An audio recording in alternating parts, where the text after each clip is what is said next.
Welcome back to Instables, everyone. So I'm going to go with you guys on the SPY. This is the S&P 500. So you guys can see what kind of momentum we do have at this point in time. If we do continue on lower, where exactly would I expect to bounce? And if we do continue on higher, how exactly I expect that to happen? Now, before I jump into this, all I ask in return is you smash that like button and hit subscribe if you want to see more chart updates every single day that I mentioned throughout the week. Again, if you are a day trader or you're just tired of looking at the market all throughout the day and you'd rather have somebody do it for you, go to instables.com in the description below. And only for $15 a month, you guys will never miss a breakout alert today again. So let's jump into this one.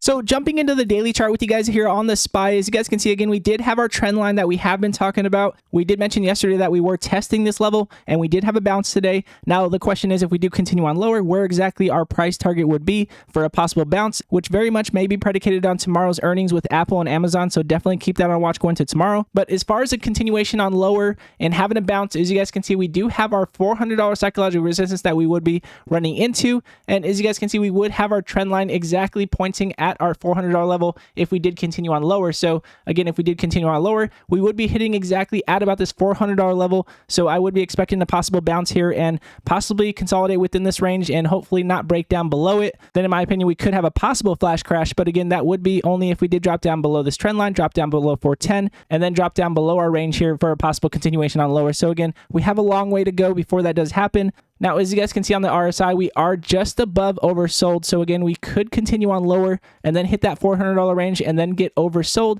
and then possibly bounce up from there. So again, we're going to keep this on watch to see exactly where our RSI is pointing tomorrow. And looking at our MACD here, as you guys can see, we have our EMA lines pointing down and we did continue on lower. So as you guys can see, we are looking for these EMA lines to cross back up. We do ultimately want to see these EMA lines above the MACD to have ultimate strength here in the market. So for swings, I would say it's more risky at this point. We want to see more confirmation on bullish momentum. And for long plays, I read a lot of analysis and they believe this is the worst buy the dip situation for the last 50 years. So again, there could be more room to the downside. So we'll be careful here. Now, again, if you guys are day traders or you're looking for major breakouts that we mentioned every single day during market hours, 4 a.m., pre-market Pacific time, that's 2.5 hours before market open, all the way till market close every single day, Monday through Friday. Go to instables.com in the description below, and you will never miss a breakout like today again. And again, all of you instables that have been supporting the channel every single day, I appreciate every one of you guys. We will continue to go at it. Let the market come to us. If we do continue on lower, let the market play out. And again, we will have major discounts for long plays if we do continue on lower, especially if we do drop down below this channel here. So we will keep an eye on this to see exactly what does happen.